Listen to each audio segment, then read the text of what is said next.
It's about that time to grab your favorite snack and sit back and relax, because you are now listening to the MovieTime podcast with your hosts, LOWKEY Geek Renee Zalata and Blake the Wolf. Take it away, boys.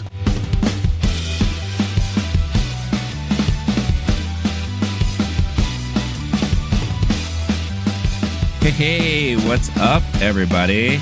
It's time for Movie Time, another episode coming at ya. What's up? You got myself, Renee, LOWKEY Geek here, and my buddy Blake the Wolf. What is going on, my brother? Renee, we talk about movies. It's 90 degrees outside. This is AC movie season, where sometimes you just go to the movies just to get out of the heat. I can't believe it's already July. What are we? Are you ready to get into this? Talking about movies of the year so far. No, absolutely. I mean, it's 90 degrees out, 80% humidity. So of course we're loving every freaking moment of it. But yeah, we're halfway through with the year, and prior to us going live on this recording, we were discussing how many movies we've seen this year so far, and it's mind-blowing how much we've seen so far. Yeah. It's kind of scary, actually, but it also reminds me of another friend of mine told me the other day that there's just too many damn movies coming out. It's hard for like the normal Joe to catch up, and I wonder if that has a lot to say about what we're seeing in the current box office right now, where certain movies that we thought were going to do well aren't, or there's delays in movies gaining steam. Like I'm noticing now that Little Mermaid and Elemental actually are doing well, but weeks after their initial release. So they're catching up over time after they've binged 3 shows on Netflix and waited till it was convenient, kind of thing. Yeah. That kind of makes sense. And then word of mouth on those might be decent. Yeah. I went to Little Mermaid a week ago and it was full. Really? Like, theater full at like a 9 p.m. Friday night. Wow. Maybe 2 weeks ago, but still. That's a long time afterwards. Yeah. Exactly. Yeah. That's normally after opening night and opening weekend. A movie isn't full unless it's fucking Everything Everywhere All at Once, Avatar 1, that kind of thing. Right. Full hype train, full speed. That was interesting to me to see. And so there's something to that. And then we're also in like AC movie season. Yeah. I'm sorry that your friend has a problem of too many movies that they have to choose from. What an awful problem. Go to the movies more. We're going to go Matt Damon on it. Like, you can see 2 movies in one weekend, bro. Right. But there's also a lot of like middling movies right now. Sure. Between the hot ones. We've had some hot ones, and we've had some that are more mediocre. Right. Or like, we would talk about how R-rated comedies are having a little moment right now. And there's certain movies that you're not necessarily drop everything, go see it. It's not Oppenheimer Barbie weekend, but if you want to get out of the heat, there's plenty of movies to watch, and that's a good problem to have. Absolutely. Yeah. There is definitely an abundance of options. And school's out too. So a lot more kids and families have the opportunity to actually go out and enjoy movies, not necessarily on weekends, but if they wanted to make a weeknight out of it, that's more doable. So it'll be interesting just to see how July and August play out, because July is probably the biggest month this year for movies. If we're to look at what's really coming out, we have pretty much the major tentpoles for the summer coming out. You have Tom Cruise with his Mission Impossible. You have Christopher Nolan with his Oppenheimer. And now you have Greta Gerwig and Margot Robbie's Barbie, which has been like the talk of the industry right now. I'm so mad you got that one in the draft. Looking back, I read a couple things that were like Oppenheimer should make a whole bunch more than Barbie, and then now it's flipped completely. Yeah, where especially after Christopher Nolan described Oppenheimer as essentially a horror movie, people are like, that's going to limit its box office potential. A lot of people just don't go when they hear that word. Right. I'm going to go anyway, but I am one of those people in a way where I could have skipped a Beau is Afraid or a Midsommar or whatever, just because that word is kind of loosely attached to it. Yeah. So you might actually finally have a decent weekend that weekend. We'll see, but you might get a little momentum because I've been kicking your ass. Yeah. I'm sorry about that. But no, it's all good. I mean, speaking of which, let's just quickly go over that. Might as well, because we haven't like caught up on it recently. It's hard for me to like talk to you while you look at these numbers. That's so bad. It's all good. It's all good because again, you were weighed heavily in the beginning of summer with your choices, as opposed to mine, where a lot of my stuff comes in later. So as of right now, the current standings are Blake with a global box office number of $2.3 billion in the bank. Keep all that. I wish we could. That would be fantastic if we could, or at least get 1% of it. That would be amazing. But yours are being led by Guardians of the Galaxy Volume 3, which again, no surprise there, with $838 million at the global box office. Fast X is second with $721 million. And third is Across the Spider-Verse at $617 million there. So Book Club still hanging strong at $27 million. No movement. Hell yeah. But it's in there. We'll see. There will be a resurgence. Just wait. Once Book Club season really starts, Scholastic Book Fair era. Yeah. You'll see. It's going to get to that 100 million that I said it would. You'll see. Indiana Jones at 158 million, which I think this is again one of those movies we thought was going to do a lot more, but not a lot of people showing up for that one. And Asteroid City, maybe the word of mouth will help on that because like the expectations were real low. Yeah, they were high, and then after Cannes, weird place to put out a movie like that. Let's say if you're doing like some like kind of corny blockbuster-y kind of thing, don't do Cannes. They're going to be very critical and French about it. Yeah, do something else. And then but then people who see it are like, it's not bad. Like it's a solid Indiana Jones. We talked. It's mixed. It's one of those that's definitely split down the middle, like for sure. And I feel like, but it's not like like if you want an Indiana Jones movie, this is an Indiana Jones movie. It is. Yeah, it is. It's. I guess it's a question of, was it the Indiana Jones movie that most people wanted? And I think that's really where expectations fall into place. And I had someone who commented on the review saying they said the movie wasn't awful, but they didn't like the way Indiana Jones, the character, was treated in it.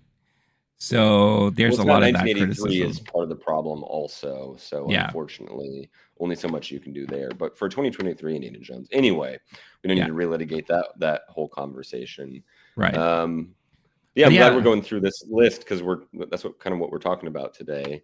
Do you want to look at your numbers? How are you doing over there, bud? Yeah, like right before we do that, I just wanted to also note that Asteroid City at 33 million for global, I think that's a pretty decent number for a Wes Anderson flick, right? But what was the budget on that, though? I mean, with that star power and, I'm sure the expensive cameras that he's used for the filming of something like that. What I'm seeing is $25 million, which is hilarious. Because everyone's taken the minimum. They take the cut just to be on a Wes Anderson flick? Yeah, no, I'm not kidding at all. And it's the cut, and maybe they're not taking the minimum. Mm-hmm. Usually in a movie like this, there'll be some stars who say, you got to pay me, but then you can pay everyone else less kind of thing. Right. And that's not what this cast is. I don't know that there's any of the, like, I'm assuming even a Tom Hanks, maybe this is part of the reason it's the first time he gets to Tom Hanks. Tom Hanks is in a little bit of a lull. He's got his money. He's doing okay. He's like, and then you promise them an actors camp in Spain, if I recall. Right. Yep. Where it's like, oh, hey, do you want to hang out with 20 of your best friends and we'll pay you a little money for it? People, I would. Maybe other people would have paid money to be there, right? Yeah. Like, I'm sure that's something that an actor would have paid for if they weren't being paid for the movie, right? Right. So I could see that being a big pay cut situation. So it's grossed 10 million, which is kind of terrible for any movie, but for a Wes Anderson indie. Yeah, it's hard to be mad about that. Yeah, for a Wes Anderson indie that's being distributed by a major studio with not that much marketing. There wasn't like a really big slur of marketing, not like how we've seen like The Flash or Indiana Jones or anything to that level. I think they sent all the Instagram ads directly to me because that's all I saw for a couple you weeks. And me included, because freaking Letterboxd at one point had nothing but Asteroid City ads flooding the page. So it was just fascinating to see. But in context, part of the reason I thought it would do better, Grand Budapest Hotel, $173 million in worldwide box office. So by comparison, this is trash, like 1/6 of that. Right. One fifth, whatever. But that said, it's still not a terrible pull for any indie movie when some big budget movies are losing hundreds of millions. So it's not I'm sure the studio isn't mad. Yeah. Well, it also goes, it begs the question, are these studios spending too much money on budgets on film? And I feel like that's another conversation to have at another time, because you can make a great movie for less money than some of these movies are being made for. Yeah, absolutely. Sure. And we're seeing it like with the effects of Indiana Jones and The Flash, which I think at this point it's safe to say that is probably one of the biggest flops as far as like comic book superhero movies are concerned.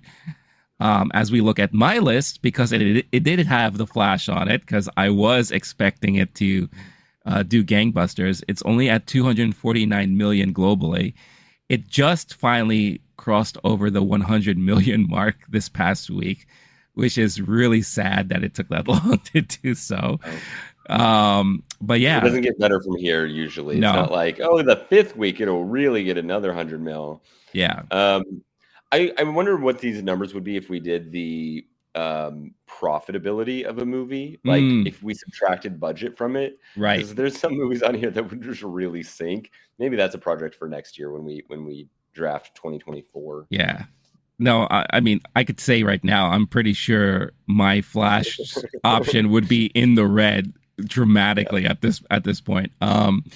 But no, and I have Transformers: Rise of the Beast with a respectable 384 million globally. Little Mermaid, the big surprise so far on my list, which has 527 million globally. That was one of the movies that we weren't expecting to hit that much, especially after its initial release. But like we said earlier, it has legs. Like you saw it a couple weeks ago. Don't say Little Mermaid has legs. Come on. That feels rude. Like by the end, it has legs. It just took a little while. It just took a while to get there. It had to discover itself, and its true meaning in the movie lexicon. And then Elemental at 195 million. So, but I have a lot of movies on here that haven't come out yet. So, I'm very curious. I have 4 that have come out. You have. Wait. Oh, I'm looking at my. Oh, I see. Damn. I looked at it incorrectly. I had to scroll down a little. Shit. Yeah, you I have 2 6 more movies than you, but I'm winning by $1 billion. And I know. Mission Impossible might be what jumps you because all my top 4 have all come out, and then Barbie. If that's your 2, 3, 4, 5, the 5th one, that's my Barbie and Mission Impossible in whatever it is 2 weeks. You might just be kicking my butt unless TMNT does gangbusters or Joyride. Why did I? Well, you never know. Relitigate a couple of these. You never know, because again, our expectations on certain box office never came into fruition with some of our choices. So one of these could like completely turn around and be monumental without us realizing. But one thing to also note, because I think one of the first conversations we had when the summer box office season started was a lot of industry insiders, a lot of cinema owners. They were saying that in order for the summer to be successful for them domestically, they have to cross the $4 billion mark. And given that we are in July just started, domestically, we're looking at 1.6 billion. So they're really far off the mark right now. We got some weeks left to make up for it. We'll see. Yeah, we'll see. But I don't know. It's interesting to see where box office lands now compared to how it was, the landscape of how it was like 5 years ago, 6 years ago. It's like night and day. And again, we could have another episode where that talks about Well, streaming is definitely eating away at stuff. People who got used to watching movies at home during the pandemic, you know, ticket prices, of course, still being extremely expensive in a lot of markets.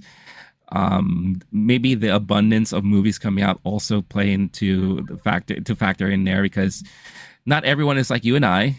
Some people, regularly will see a movie, once a month, maybe once every other month. We're seeing movies sometimes twice a week. We're definitely the exception to the rule there. But with that being said, speaking of seeing movies, there is a certain movie that comes out this week called Joyride, that happens to appear on your list, that I thought it would be nice for us to quickly talk about, especially since we talked about No Hard Feelings in a previous episode, and how, it's nice to see R-rated comedies kind of making a comeback, or attempting to. And No Hard Feelings was a pretty decent attempt at bringing back the R-rated comedy with that like 90s feel, like the late 90s type of feel and all that. With Joyride hitting theaters this weekend, what were your... I don't know if I had high expectations on this movie. I just thought there were a lot of beats in the trailer that had me laughing pretty hard. And I thought this was going to be one of those really great, funny movies. But I don't think I was expecting to like it as much as I did at the end of the day. So what were your thoughts and expectations going into it? For Joyride? Yeah. I went into it with higher hopes than kind of what I got. I did laugh a lot. Mm-hmm. It was a pretty empty theater, so the laughs kind of they echoed a bit too much. I wish it had been a full theater, and especially considering I was seeing it the opening night it came out, it would have been really nice to... And there were some theaters in the city that were full. Just the Showtime I went to, the late one, smaller theater, it wasn't that. It had maybe 10 people in it or so. Didn't hear much laughter even from those folks. That said, I enjoyed the hell out of it. I thought it was fun, and it was that exact same kind of like spunky, Hangover, Superbad, Booksmart, like that, whatever that R-rated comedy is, where I can't believe they're saying these things. Yeah. And overall, I'm going to go and say I liked it. I think I gave it a 3.5 or a 4 on Letterboxd. Mm-hmm. I have a couple little gripes with it, that there was some jokes that fell pretty flat, at least for me, and no one else laughing in the theater, which makes it fall flatter. Mm-hmm. There was a couple like weird editing decisions where the movie felt a little choppy at times, not terribly so. Mm-hmm. But I think mainly I'm kind of tired of the buddy road trip movie where they have a falling out and I'm just waiting for them to get back together and do the big speech.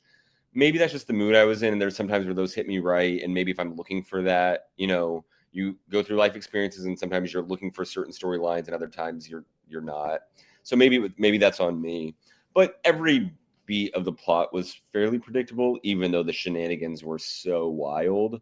Mm-hmm. And it felt very like there was a time when the Hangover movies and the Will Ferrell movies and all of those, where it was just how ludicrous can you get? Right. And there's a few moments in here where it was overly silly and less grounded in reality. And I wish it had a touch more Apatow, that thing where it's more sentimental and less over the top ridiculous. Mm-hmm. Just been a little more grounded in reality.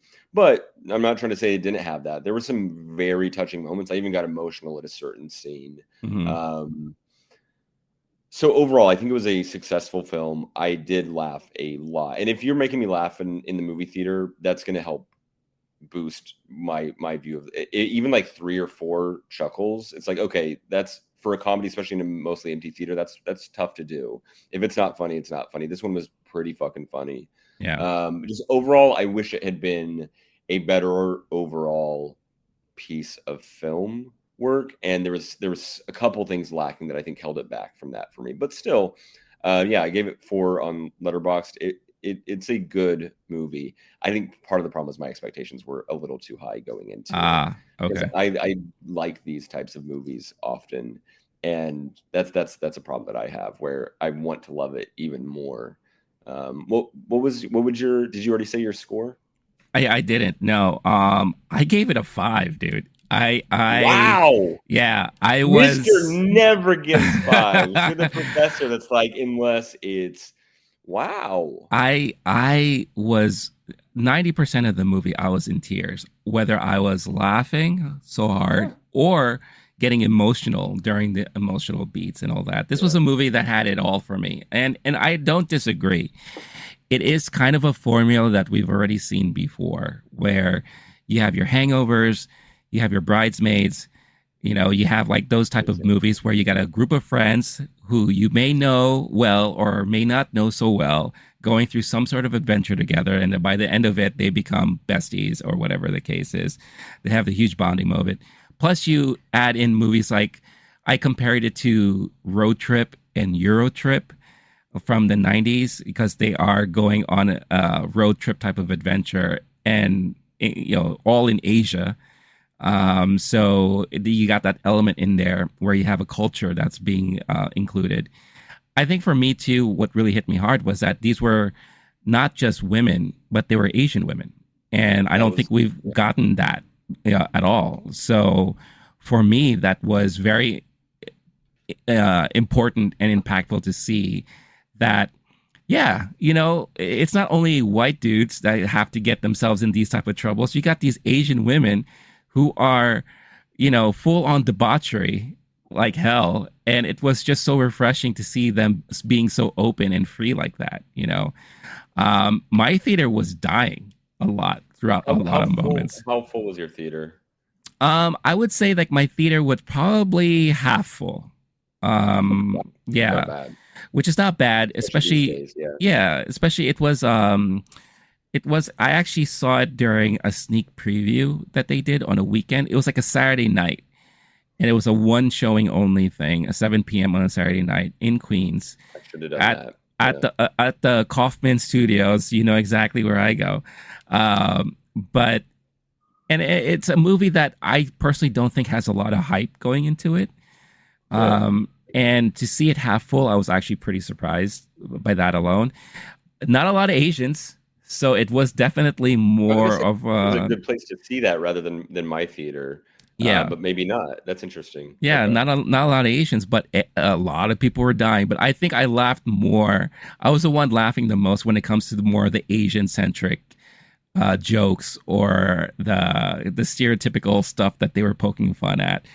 A lot of stuff that happened with the Asian family and the gathering and, certain parents. Like I was really dying a lot of that stuff. And I think I was the only one because I could relate to a lot of those things. So I think another reason why I rated it so high was due to the fact that it was so relatable for me. Like, because again, being exposed to that culture, being someone who's mixed and also at a certain time of his life, exploring more of a certain culture that, he's a part of, that I wasn't really exposed to, I can kind of relate to a lot of those moments in the film. So I think that's one of the reasons why it hit me more so than maybe most, but I loved it. I thought it was a great combo of all those things that really shocked the hell out of me.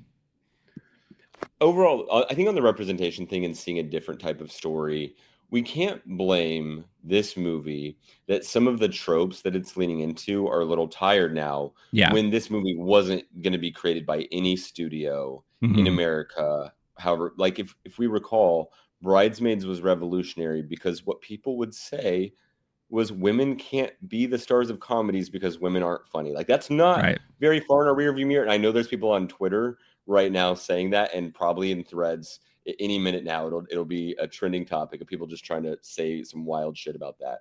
Right. But the fact that even a group of mostly white women in Bridesmaids, that was groundbreaking is bonkers. And so this movie coming out after some of those other movies have already taken some of the jokes or like plot points and a scene where they do drugs and it's trippy, or some sex, overly sexual or bathroom humor or whatever, and like, oh, it's so shocking. It would have been shocking if this movie could have been released sooner. Sure. There was also something really nice about I think anytime I'm learning about another culture or seeing people talk about it from the inside, which is something that the main character is going through, where she's saying, "Oh, I am not now the Asian girl. I'm now just a girl when I am in this country." Right. And there's some. It got pretty deep at a few moments, and then they would interrupt us. Even the deepest moment, there's a character who runs in and says something crazy. I did enjoy like how committed they were to the comedy of it all. Yeah. That said, that was one moment too where I was like, I just wanted to like feel that for a moment, and they didn't allow it. And then like where it smacked felt you a in the little face with choppy. something else, right? Yeah. Yeah, the editing was a little clunky at moments like that. That said, that's what this movie is and it's trying to be. So I think it was successful at what it was trying to be. And it was really nice seeing another perspective in these types of comedies, because Lord knows that we've gotten most of like every version of the white dude version of this movie, every possible iteration. And then also, let's talk about how, like in the Hangover series, right? Ken Jeong is a character who is, looking back, has been kind of maligned, and people have edited clips and saying like, how messed up is it that this character was in at the time the most successful movie of that year or something. And then if we're talking about Short Round with Ke Huy Quan winning the Oscar last year, even though his character, right? It's nice to see in this moment, I think in 2023. Is it too late? Yeah. Should it have been an issue before? No, it should not have been. But it is cool seeing.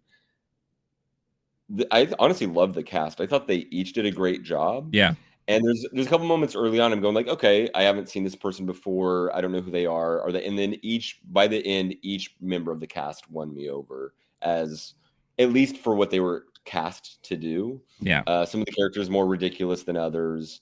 But I really enjoyed getting a whole new perspective in this R-rated comedy genre, especially a genre that for a while felt pretty damn played out. And it's almost like they tried every little iteration of it. Okay, what if one of them is gay and one of them is straight? What if they are pretending to be gay? Okay, but what if they're on a road trip through America? But now what if that road trip goes to every version of it? Yeah. And then now it's like, wait, what if we cast an Asian woman? What if we cast four Asian women? Yeah, and now we get to actually go into that same genre. And we talked about it recently with No Hard Feelings, where it's doing more punching up, or it's the people who are making jokes are the people who are allowed to make those jokes, if you will. And that makes a huge difference, right? It's definitely different when you're talking about your own dirty laundry than when someone who looks like me, is talking about the dirty laundry or the stereotype or whatever. So it felt fresh in that regard, and that was one of my favorite things about the movie, to have a fresh R-rated comedy. Yeah, no, for sure. And I like the fact that you and we both agree with the cast itself, because outside of Stephanie Sue, I was not familiar with anybody else on this cast. Now, I've heard of Ashley Park before because she is very well known, more on the TV side of things and streaming. I think she's attached to some very popular shows there, but it shows that I normally would just not watch. It's just not my cup of tea, right? But then I remember hearing Florence Pugh mentioning her name as far as like who she would like to collaborate with, especially like, Florence Pugh is known for doing her own like cooking shows and all that. And she said that she would love to have Ashley Park join in on one of those shows, because it's going to be chaotic and it's going to be like a crazy fun time. So I was wondering, I was like, oh, why is that? I wonder why she thinks that way. And then now seeing a movie like this, I'm like, holy shit. I want to see more of her doing other stuff that I'm willing to watch. Not like these like teen or young adult type of like stuff, rom-com stuff that she does on streaming and Netflix and all that. But I would love to see further adventures of these women just in general. Like if they were to do like Joyride Part 2 or whatever the case is. I mean, we got that was almost teased at the end. I was like, please, if for no other reason, I just want to see these four women hanging out in Paris. Yeah. At least one more movie. Let's give it a shot. I hope that this makes enough money that the studio goes green light it and that these actors are available, which part of the problem with casting and representation is that sometimes these actors are too available. So maybe that's an option, is you get a franchise going. I would honestly love to see that. I would sign up for the sequel immediately if they're able to make it. No, for sure. And Last thing I'll mention here too is because the director who did this is the same director who did Crazy Rich Asians. Did you see that movie? Because I didn't. I don't want to. I'm not trying to correct you on the record, but my understanding, because there was some talk of like the producer or the writer who made it. So I'm just going to fact check this real quick. Crazy Rich Asians, directed by John M. Chu, and did she write it? It has to be something like that. And I'm trying to. Okay. I was actually sussing that out while you were talking a second ago. Okay. But so that is listed in her credits. So she wrote Crazy Rich Asians and directed Joyride. Gotcha. Okay. So she was attached to what some would say was probably a very important movie for Asian representation. I don't agree with that. The first major Hollywood studio to feature a majority cast of Chinese descent in a modern setting since Joy Luck Club. Right. So I think it is groundbreaking in its way, or at least barely broken ground and making money. And also challenging questions of representation the way that other movies have for other groups in recent years. Right. So the reason why I didn't watch Crazy Rich Asians because I didn't like the fact that it did play on that stereotype about wealth and money and how important it is in certain Asian cultures. So you didn't watch it at all? No, never saw it. Wow. Yeah. Wow. Okay. Yeah. I was just not interested in it because of that type of subject matter. Because again, that is something that I was always exposed to as far as especially within the Chinese culture, how much importance wealth is put into a family or a life or success. And I didn't like the fact that it kind of played off of that. And then you have reality shows like, was it the Hung Dynasty or Chang Dynasty or whatever the case is, where it's just a bunch of rich wives, Asian wives, and they have their own like little housewives kind of reality show. And that was like a big thing on Netflix or something like that. So I didn't like the fact that it played off of those things. The reason why I bring that up is because now you have this movie, which I think is a better entry point as far as Asian representation is concerned, because you got normal Asian women doing what could be considered as normal dynamics of different types of people too. And so not even just normie, like the character of Deadeye, right, is representing a different type of like sexuality or gender identity. I'm not sure, because I don't think that they fully explained it in the movie. They didn't. But there's a question of adoption, and then which country you're from, and which country your parents are from, and what's it like being the only Asian girl in your school, and what that meant to them, and them talking about that. That's a huge point of the movie, is that's why they were friends essentially. Yeah. And then talking about being outsiders, etc. But there's one of them who is very sexual, one of them who's more the success, career-minded person, one of them is more artistic, one who's there's a couple of them who are arts, and then one who's just a proper nerd. And I think another movie, especially if you only get one token character, then there might only be one version of those things represented. And historically, we can see something where it's like, oh, they are overly sexualized, right? Or they're the nerd, and the one who's a geek and career-minded, the straight A student, whatever, just leaning into whichever of these stereotypes, right? And in this one, we got a wide array from each of the different friends having their own little angle on what their experience was like. So that is a good point, as opposed to Crazy Rich Asians, that this one had a more diverse, and then socioeconomics and how successful their parents were, how successful they are. It was all over the place. And then they even talked about while they were in China, there's China, and then there's China, and then even in the airport, they're saying, okay, this is how you identify the different groups. Oh my God, that was so hilarious. Because again, I have relatives, I'd known people who we had the same conversation, and it was just so damn funny for me. So they're basically getting into the nuance of all of that, and even within the dialogue and the jokes they're making to each other.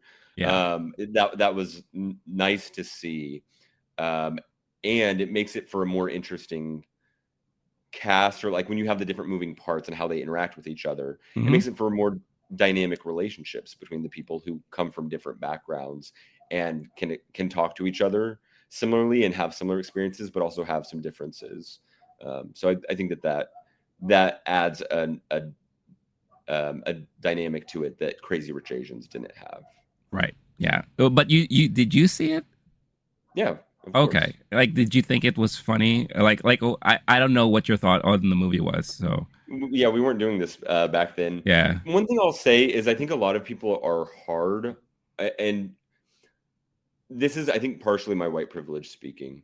Okay. So I know that I'm not trying to say that everyone needs to agree with this, but my perspective from my privileged vantage point is a lot of people are very hard on their own community's creative output. Mm-hmm. And they'll say, oh, that's not a perfect representation, or this has this flaw and that flaw. Mm-hmm. Meanwhile, what I'll say is, like, white people have been making all types of bullshit for centuries longer. And there are movies that are about rich white people and poor white people and everything in between. And like, we've had just such like a monopoly on the entertainment industry for so long. I think it's okay to make movies about different experiences, even though they might not be reflective of everyone's experiences. I do agree that this movie it's nice about this movie that there are more experiences reflected. But also, I think partially if we're going to be making movies with representation of different cultures, that would include sometimes, it's a thing that, there's a director who I can't remember the name of the movie right now. You might even be able to recall it faster than I can. But it was essentially a group of young Asian boys who were rowdy. I think it was like the late 90s, early 2000s. And it's at a film festival, and it did fairly well. It was kind of like a Tarantino style or inspired movie. And the director, this is kind of off memory, and I can't even remember the name of the movie now. Maybe by the end of this I will. But it's about a group of very violent young Asian men, and yet it was like one of the few ever Hollywood movies that had an Asian cast and an Asian director. Mm-hmm. And people in the crowd were very, very angry. Some of them and in Asian communities were saying, this is a bad representation of us. We don't want this to exist. Okay. And at the end of the day, I generally come down on freedom of expression, creative output, and being able to show different things, even if it's morally bad, like the characters are morally bad. Because one thing the director's saying is that there are people like this who do exist. And if you're saying we shouldn't have movies that aren't morally good for everyone all the time, I land more on that end of things. So I'm willing to watch movies with bad guys in them, and movies where the main character is a murderer, for example. And so similarly, I'm willing to watch movies that where all of the characters happen to be very rich, or there's an outsider in there, but I think she also has a privileged background. I can't even remember necessarily the dynamic, but there is one fish out of water in Crazy Rich Asians, and I think it's the female lead. Nonetheless, if someone wants to say that it is playing on stereotypes and that those stereotypes are being self-perpetuated by the director and writer, that's not my conversation to have, and I honestly don't know enough about that issue to speak to it. That said, I think at the end of the day, what a lot of people said was they didn't love the capitalism of it, but they're glad that the movie exists nonetheless and is making money and is increasing, the amount of roles available in Hollywood's perception of what's possible for Asian characters and Asian filmmakers. I think at the end of the day that there is something to be said about that, regardless. And then where every person falls on where they're okay with that compromise kind of landing, I think it's up to the individual. But yeah, I did see it. Overall, I didn't think it was a great piece of cinema. I thought it was beautiful, and it was good to see, and it was interesting. But I wasn't like blown away by the actual story. But it was something kind of nice about like a simple movie that isn't, that we talk about like in the LGBTQ community stuff, is that all the movies are heartbreaking, gay dramas, and just the saddest endings, and the love is usually faded and tragic. And sometimes it's nice to just see like a gay character in a gay movie where nothing is terribly tragic is happening, and just like things are kind of pleasant overall. That I think there was something also nice about Crazy Rich Asians in that regard, that it was a pretty straightforward, I was going to say rom-com. I guess it's like a rom-com drama movie, but anyway, I think I've ranted enough about a topic that's not even necessarily mine. That was kind of my take on the things you were talking about.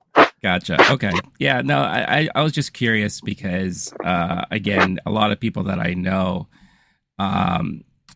when that movie came out, they were saying like that was like such a funny movie and one of the best comedies that they've seen. And it's nice to see Asians in comedies and all that. But I was just not one of those that felt that that was the type of comedy I wanted to see a full Asian cast in, especially with the subject matter involved and whatever the case. Maybe one day I'll watch it. Who knows? But I don't know. For me, I felt like Joyride was just a better, more superior type of comedy that I'd prefer to see Asian representation on, you know. Fully agree. For the record, the movie I was talking about was Better Luck Tomorrow. Just before Better Luck Tomorrow. Okay. Yeah. Gotcha. And I remember this being a huge controversy and people talking about and defending like this movie should be allowed to exist. Gotcha. And that's the only thing I was really referencing was that conversation that I was aware of. Right. But yes, I interrupted you, and I do agree with you. At the end of the day, I'm not here saying no. Ride isn't superior. I honestly think overall, film wise, superior to Crazy Rich Asians, at least, especially in that regard. Yeah. So please. Okay. Awesome. Moving on, I think before we get into our main topic of conversation as far as what our favorite movies of 2023 are so far, a movie that Joyride's going to be on your list now that you told me you gave it 5 stars. Well, I mean, one thing to note is there were certain movies that I rated 5 stars or 4 stars this year that may not necessarily be in my top movies of the year so far, because of maybe importance in film as far as I consider it, and long-lasting impact, I would say. However, Joyride came out in July, so I'm not including it. So that is my saving grace there as well. There we go. You don't have to worry about it. Yeah. Okay.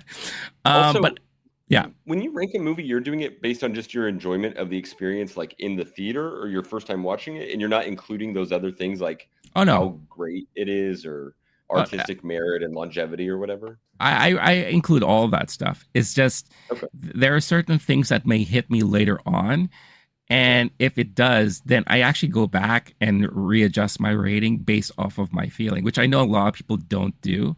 But I do allow myself to do that and I will note it in the review. I would say, like, after some consideration, and I realized that this should have been rated this way because of X, Y, and Z, or whatever the case is. One of those movies is a movie that I'm going to bring up right now because you just saw it recently, and that is Past Lives. So we quickly talked about Past Lives in a previous episode because I had a chance to see it. You did not. And I mentioned, you know, how gut-wrenching it was for me, especially at the end. This was one of those movies that I gave it a lower rating, but it's a movie that's stuck in my head ever since I saw it. And after reanalyzing it in my head, after a week or two, I went back and I increased my rating on the movie because of how impactful it was to me after the fact. And I haven't been seeing a lot of critics' top 10 lists of the year so far, whatever the case is. But I did get hit with some on Twitter recently because I think everyone is doing that right now because we are in July. So I feel like that's the trend happening. Hence why we're doing it too. But it's something that I actually just thought about.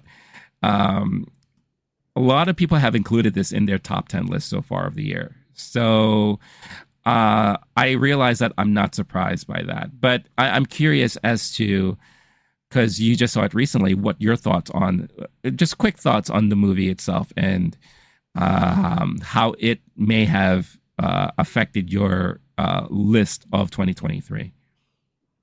Sure. So what's funny is you're talking about reassessing the movie. Yeah. And I was literally doing that while you were talking. And I was like, wait, why did I want to leave it? Because what we talked about was I want to make sure one of us is including it. Right. I was asking you, are you including it in yours? Because I looked at my list and I was like, I can't leave any of these off. And I thought Past Lives more recent, maybe. Mm-hmm. And I was going to leave off. Now it's back on my list for the record. So if you want to talk about it at that point, we can. I'll have it kind of lower to the because of recency bias. And but while you were talking about it, I was thinking through it. I was feeling it again. I was like, I checked my Letterboxd score, 5 out of 5 stars.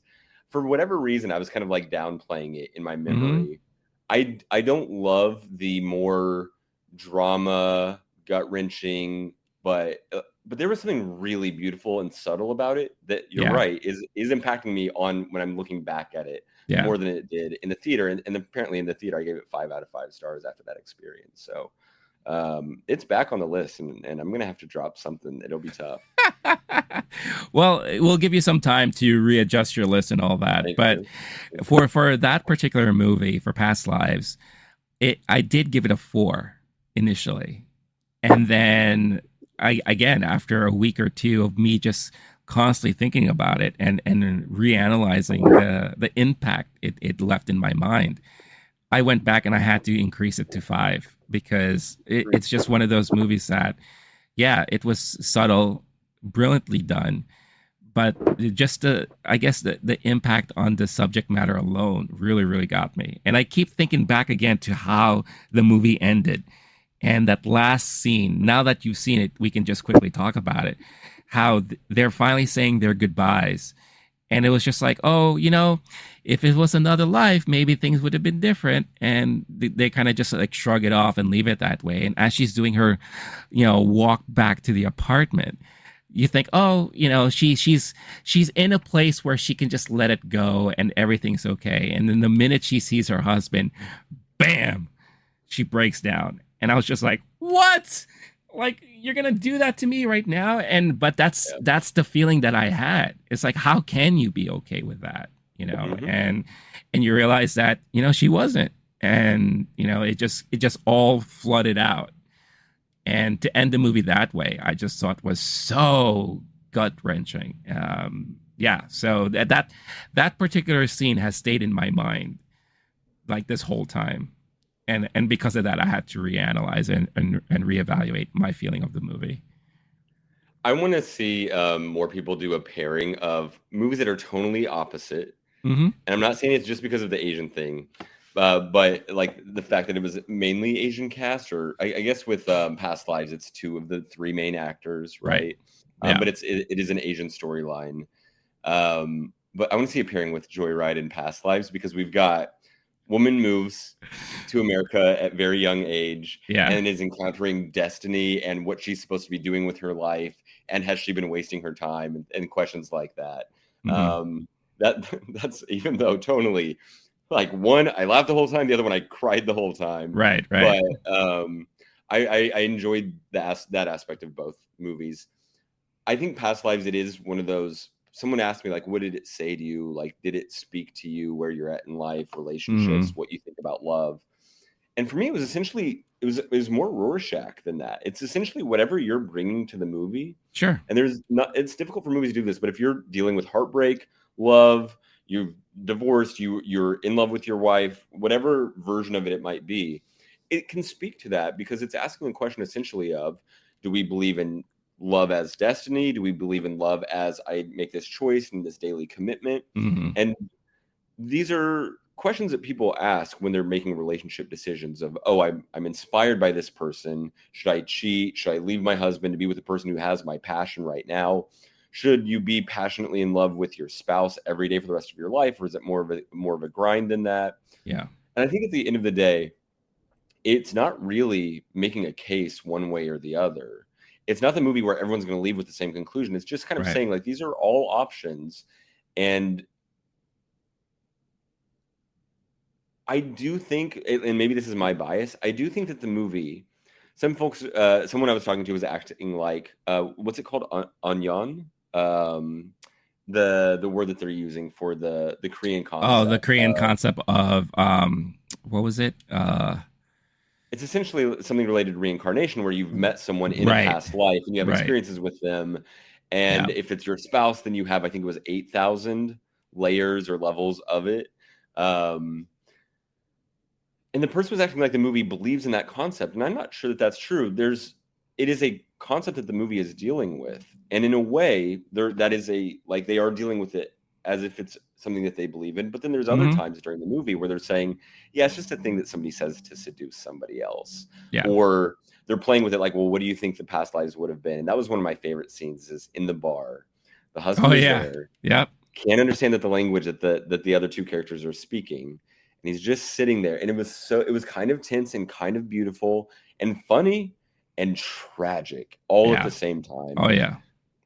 So they're saying, okay, I would have been a bird and you would have been the tree branch that I rested on before leaving. It was very poetic. Another one is that I would have been the queen and you would have been one of my servants, and we would have had an affair and then you would have been beheaded or something like that. And then there were some more romantic versions of it. It was interesting. But then, with the way it leaves so ambiguously of, well, what do you think will be in our next life? And she said, I don't know. And then cries to her husband. Like, that whole movie, the thesis is like right there. All of those interactions. It's so dense and charged. I really thought it was incredibly successful at doing that. So I'm excited to, when we go through our lists of movie rankings, to have that one in there now that I look back on it. Yeah, no, for sure. And again, I think now that you've seen it, and they do reference it in the movie, the best way to describe the impact of this movie and describe what would you compare it to? The fact that they mention Eternal Sunshine of the Spotless Mind is brilliant, because it is almost the same type of impact that I felt with when I saw that movie. So it is kind of brilliant in its own way that they kind of referenced it in the movie itself. But it is what you say. It is one of those perfect examples of everyone will take away something different from the movie because of what they've experienced themselves. And it speaks very well of just how cinema is in general, where it's like everyone's going to react to a movie very differently. You know, not everyone is. We're not a hive mind where one person thinks one thing and they were like, "Oh yeah, we all feel the same way about that." Like that's just not how it works. But you know, you could have easily have gone away and taken a different feeling of this movie than I have. You know, it's very possible.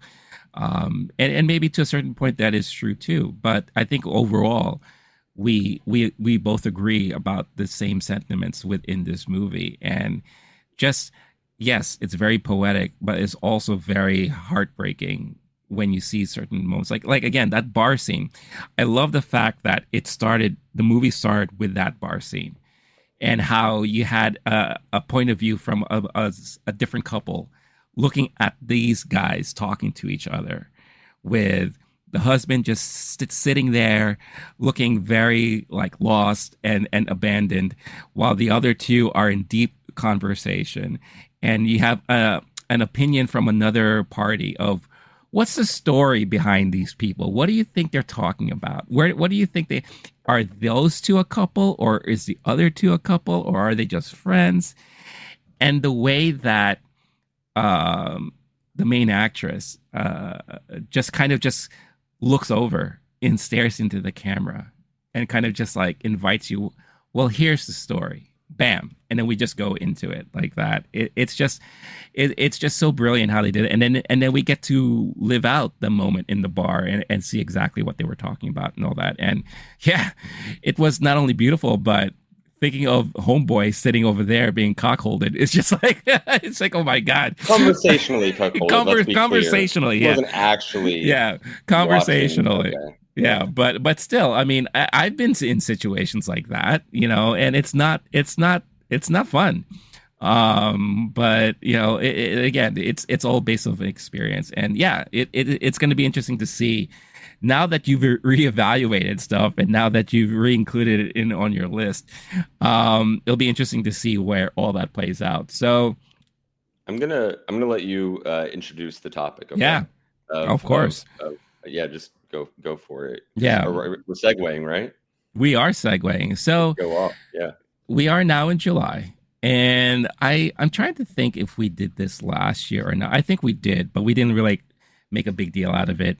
Where it's now is a fun time, and like I mentioned before, everyone seems to be doing it. You know, everyone who is a movie pundit, critic, you know, they have their podcasts or whatever the case is. But now is that time that we talk about 2023 as a whole, and you know, we've gotten so many movies so far this year. What are the top movies? What are the best movies of the year so far? And of course, these are our own opinions. We're not taking a look at what everyone has put on their list and making an aggregate of like, these are the best films of the year so far. These are our best films of the year so far, our opinions. And of course, Blake and I may have very different lists because of our feelings and thoughts on movies in general, but that's just how it goes. And it leads to like great conversations. And of course, at the end of it all, we would love to hear, you know, what your lists are. How does your list compare to ours? Do you agree with some of our picks and all that stuff? It's the conversation that is really, really great when we do these things. So don't be afraid. Don't be shy to mention your thoughts in the comments. If you are listening and viewing this on YouTube, obviously on podcast platforms, you can't really leave comments. You can, but we have no way of interacting with you. But I did bring it up in a previous episode that on Spotify, you could at least leave a voice message for us. So again, I encourage anyone. I hear that. Please, tell me I'm wrong about my opinions. Yeah, please leave a voice message. Tell me where I'm wrong. And that would be and we'll feature it on an episode. We will feature it. So don't be shy. Reach out and touch someone. Might be listening that I'm not sure we should make that open promise. That might get a little rowdy. Sure. But if it's a valid voice message, we would love to hear it. Absolutely. And if you're a friend, throw in a dig or something. That's fine. But you have to have one valid opinion in there that we can interact with. Oh man, no outright trolling. No, yeah, no. Save that. Save that for our Reddit, our subreddit section, if there is one. I have no idea. But let's kick things off with our number 10s. So the way we're going to do this is that we're going to go 10, 10, 9, 9. We'll go back and forth. We'll just quickly touch base on why it's on our list, and then we'll move on from there. So my number 10. And I doubt this movie is going to be on your list, but I think the reason why it's on my list is because it shocked me how much I really enjoyed this movie. Going into it with very low and minimal expectations, and that is Dungeons and Dragons: Honor Among Thieves. Wow. Yeah, I haven't even seen it. Okay, yeah, and I think we even talked about that when the movie came out. You're like, I don't want to see this movie, so we probably won't have an episode that week, and we didn't because there was like really nothing for us to talk about. But yeah, I went into this knowing Dungeons and Dragons, obviously, because I do play with my friends, but I also played in high school. Knowing the previous outing that they tried to attempt in a movie form with, I believe it was Marlon Wayans. He's the only one I remember. Oh, and the guy who plays Alfred in The Flash. What's his name?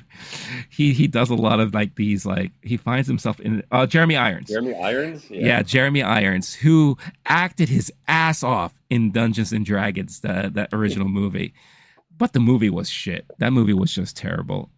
So knowing all that and then going into this with very low expectations and walking away thinking how awesome a movie it was and how funny it was and how enjoyable it was. And so some people I know who decided to go watch it because of what I said about it actually enjoyed it as well. So it was just one of those things that I was very surprised of. So that's why it's on my list. And I know for a fact it was a movie that wasn't going to be on yours. So it's a nice way to start this off for sure.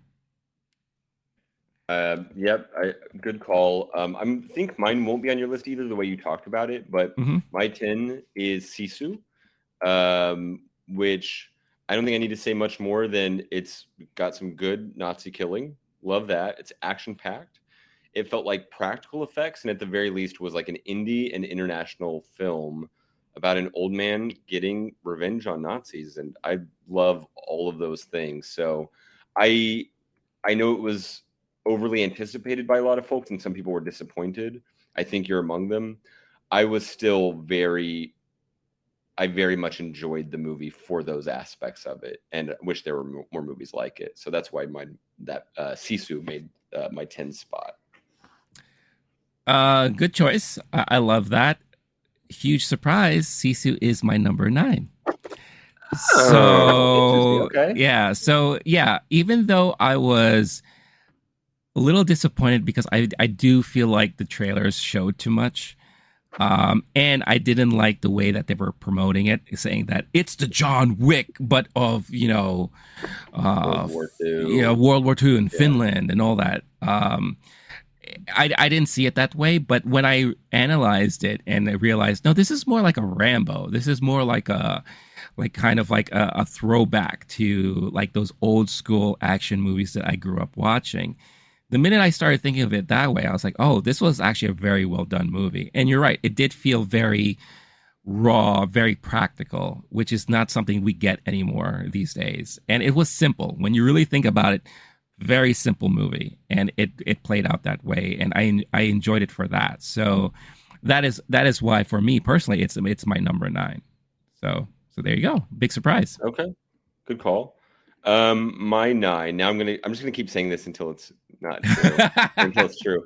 I don't think mine is on yours. Inside, the Willem Dafoe movie. Is that on your list? No, it's not. Okay. Yeah. Basically, I love a good art heist movie. I like movies about art. This one isn't fully about art, but it is a very artful piece of cinema. And it's technically about an art heist, but then you add Willem Dafoe in a 127 hours style survivalist movie. But instead of being stuck in between two rocks, he's stuck in the wealthiest apartment, nicest apartment you've ever seen, and is trying to figure out how to stay alive when he literally is locked inside of essentially a vault of a very fancy apartment. Love a good acting. It's basically a one-man show. I love a good acting tour de force, and seeing Willem Dafoe try to steal art, then be stuck in an apartment and just be pushed to his absolute limits was, I found, a very enjoyable and miserable, but enjoyably miserable experience. Now, it's interesting because this was a movie that I was very curious about, but I knew nothing about it. The way you describe it, it sounds like very like Ryan Reynolds, Tom Hardy one-man movie where it's all centrally just them with dialogue and conversation. Is that safe to say like that's pretty much what you get here? No real conversation happening. There's a little bit of someone in an earpiece early on. Okay. And there is the threat of other people, like either police or the apartment's owner. Mm-hmm. There is another character who isn't there. It's the person who owns the apartment. He's learning about them, kind of. Okay. But for the most part, it is pretty. I don't know how much dialogue there is in the movie. At some points, he'll go Tom Hanks Castaway and like talk to himself a little bit, kind of thing, and like while he's losing his mind. But even then, there might not be much of that. It's mainly just a guy by himself for an hour, hour and a half, I think. I don't think it was too long. Mm-hmm. And it also, in light of like COVID and people being isolated, there was something to that too, where watching someone be pushed to their limits without any social interaction was made it another level of challenge that the movie took on and I think succeeded with. Gotcha. Okay. I honestly, you piqued my interest even more so. So now I feel like I really definitely need to watch this movie before the year ends because like when we do our year-end recap, who knows? This could be a movie that might be on that list because that sounds fascinating to me.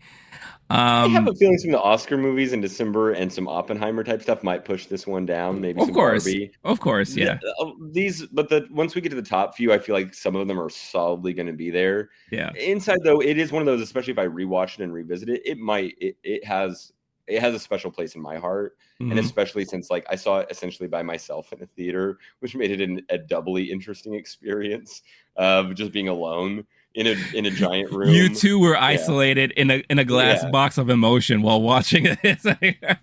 But I think more people should have seen this one. I think a lot of people will enjoy it, especially I think a lot of people are going to think of it as like a streamer. You don't need to watch it in a theater necessarily. Yeah, I'm assuming there'll be a moment where it gets more traction, or at least especially if it is in any award combo. Maybe not. We do know that the Oscars love going out of their way to nominate Willem Dafoe. If you see something like that, a lot of people are going to watch it. And that'll be interesting to see. But it has a special place in my little indie movie love and heart.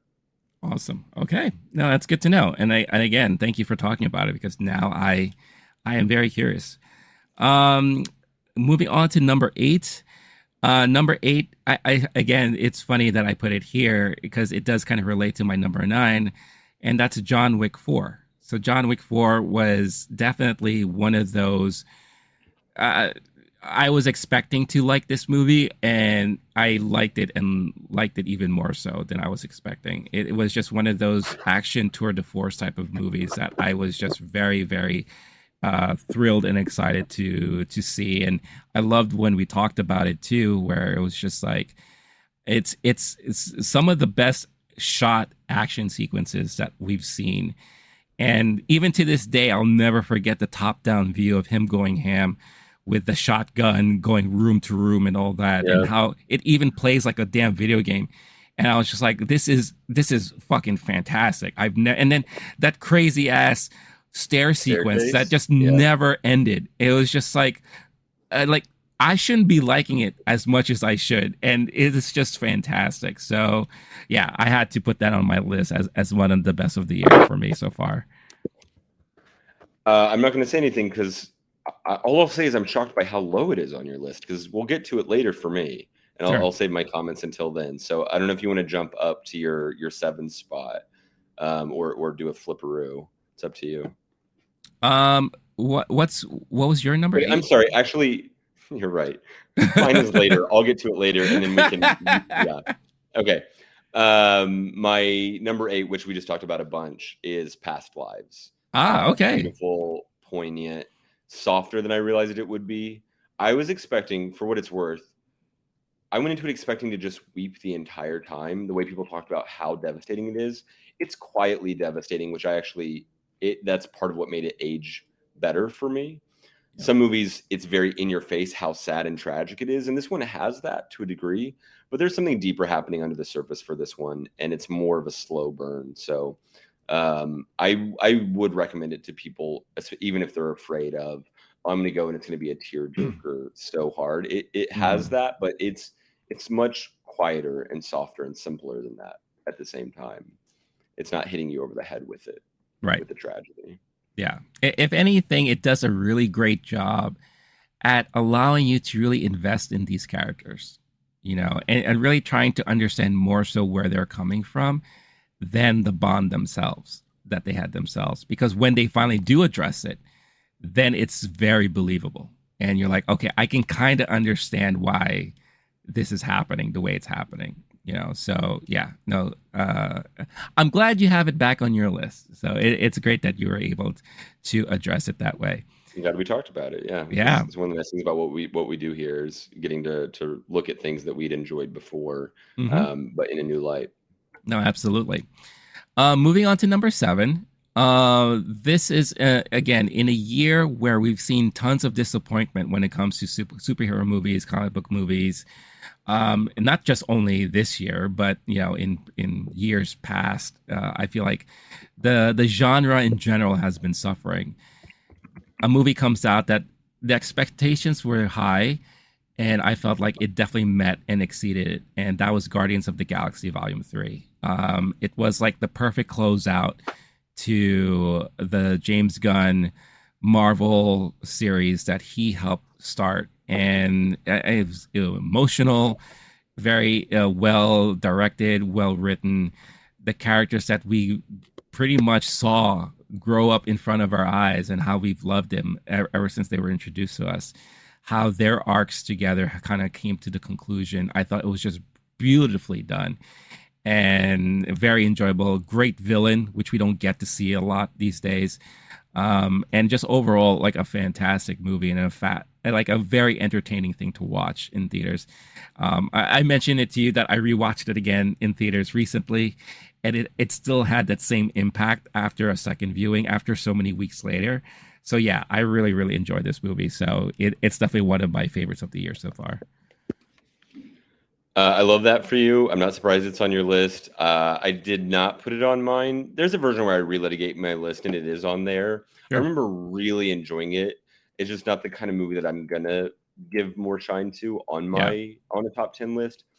That said, we have a whole episode with our thoughts about it. So if anyone's curious, like, what does Blake really think about the animal torture? We can get into that in the episode. But it was a successful Guardians movie for sure. Yeah. I don't take anything away from it. I enjoyed it. We're on number 7 now, Blackberry. Which, have you seen it yet? Oh man, I've been dying to see this movie. It's just I can't. I feel like it's a Renee movie. It just, when it was out in so few theaters here in New York, and theaters that not anywhere close to me. And it hasn't hit streaming yet. Like, which is like, what the hell? What's the deal? It's at IFC Center still for anyone who's curious, but it did not get as much play as I thought it would. Yeah. I actually thought it was going to be more of a big, wide release. People really excited about it. Saw it with a couple buddies. It was a perfect like bros night movie. It is a very bro-y film. It's set in the tech industry of before the iPhone, so that's part of the reason. There's a couple female characters, but even off memory, like it is not going to pass a Bechdel test by any stretch of the imagination. Nonetheless, it's essentially like an indie social network, which The Social Network to me is one of the best movies of all time, like in the last 20 years. My goodness. So it's a Canadian version. It's more indie. It's a little bit quieter, but overall, it's just as gripping and just as enthralling of a story, and in some ways more so, because we know the fate of BlackBerry, and it gets to play with that in retrospect. And you get to watch and it's more of like the biopic where Social Network, we know that the dude ends up very, very successful. This one, we know it's kind of the opposite. Yeah. That made for an interesting version of the drama where, Shakespearean style, before the movie even starts, you know how this thing is going to fucking end. And you get to watch kind of like maybe similar to like Wolf of Wall Street energy there. So it ends more on a downbeat, which is my problem with a lot of those biopics. Nonetheless, great acting, better than I thought. Glenn Howerton of It's Always Sunny fame did a great job playing the villainous businessman. And Jay Baruchel being on the front of a movie poster, getting his moment to play a very famous person. He absolutely crushed it. He's more famous for being like a Seth Rogen friend in some of those comedies, but we know he can act. He acted his ass off in this one and carried the movie really well. And there's a lovely supporting cast of his buddies and misfits and geeks and weirdos.